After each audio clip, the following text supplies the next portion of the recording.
I'm getting B-rolled right now by Ben Suhu. Voorhees High School has arguably one of the best fine arts departments. From the emotional ballads of the concert band to the intense Latin music in the elite jazz ensemble.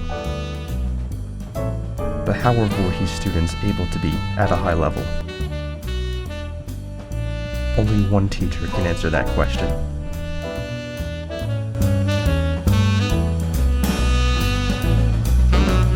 This is A Moment with Mr. Reynolds.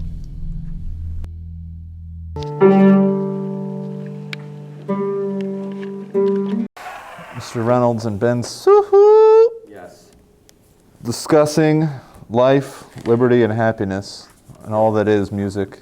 Exactly. And my life. I've been a music teacher, and I've been involved with music basically my entire life, as far back as I could remember. One of my earliest memories involving a musical instrument was that my father had a guitar, and I stood on it when I was very small. And at one point I was able to stand on it and have it not break. And then, one fateful day, I could no longer stand on it without it breaking, and I broke the guitar by standing on it. At that moment, I knew I was destined to become a guitar player. Played that all through high school, all through college. Meanwhile, I still played guitar. I picked that up in about '94, and I played that in some small garage bands.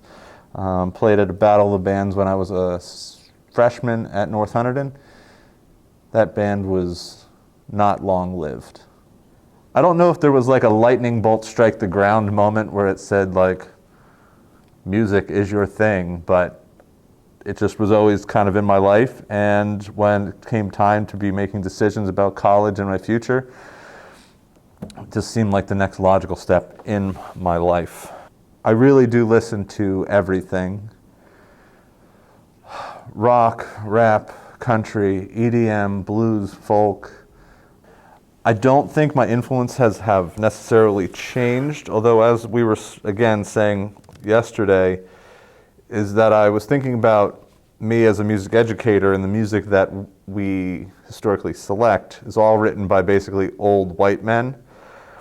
I noticed that during COVID, while we were in lockdown, while I was reading some like music teacher blogs, really exciting stuff, and I saw an article about this, and then I went back to think about some of the music that I've picked and the things that I kind of came up on, and I realized that to be true.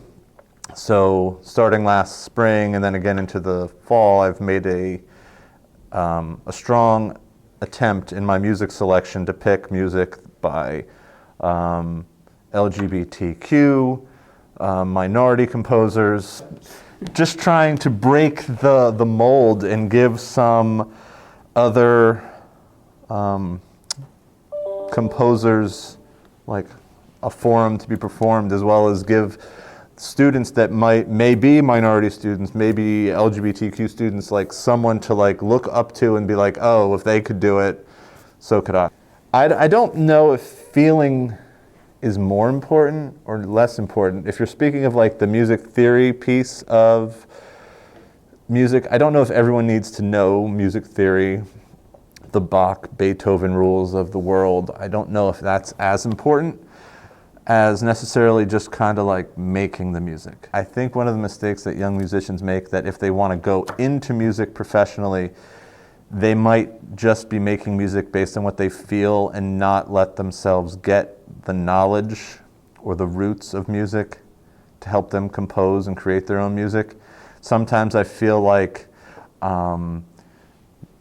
I see it a lot in guitar class, where a student will come into guitar and their playing skills are like up here, but their musical knowledge is up here. So I try to bring this level to meet, because I know that when their ability to read music, their ability to understand like how certain chords flow together, that will just make their playing elevate even more.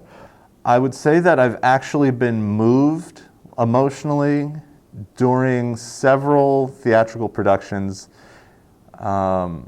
There's just a few emotional like notes or chords that get hit in certain songs that have not moved me to tears, because if I'm moved to tears, I think you should probably like call someone, because something's very wrong.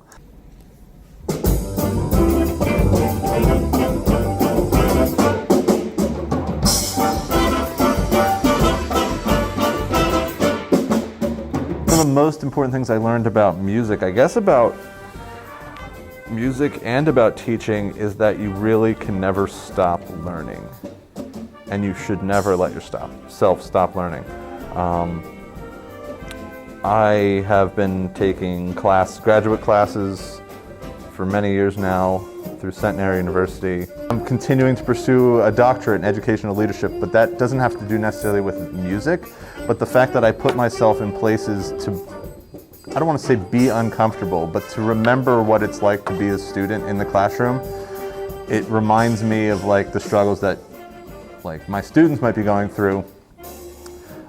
So I feel like I'm able to relate more and take the things that I'm learning there and transfer them to the music classroom. Even if the classes are not necessarily music classes, I still remember what it's like to be a student because I continue to be one. And I think I'll continue to be one for a long time.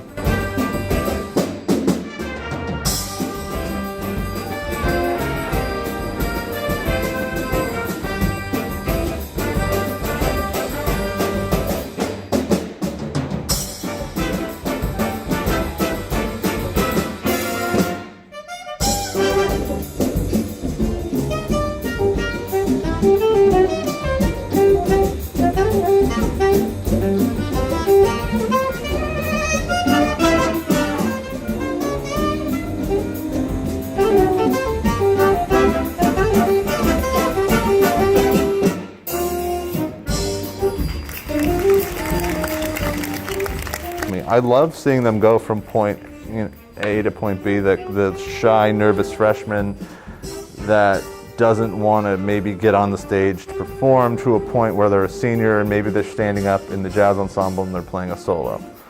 That is a great transition that we see occur year in, year out. I'm not the most emotional person. Outwardly.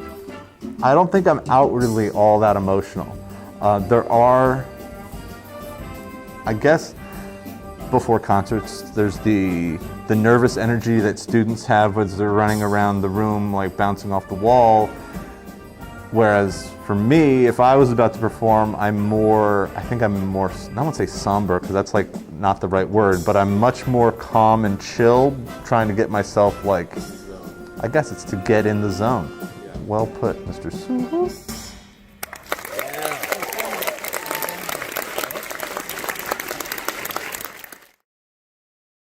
Then I may have to cut this interview short. All right. I have to go get some applesauce. Give me the key. I have to. Oh. We'll just pause. Don't worry. We'll pick this up a little Don't bit. worry. Don't worry. Don't worry, we'll finish this. Stand by.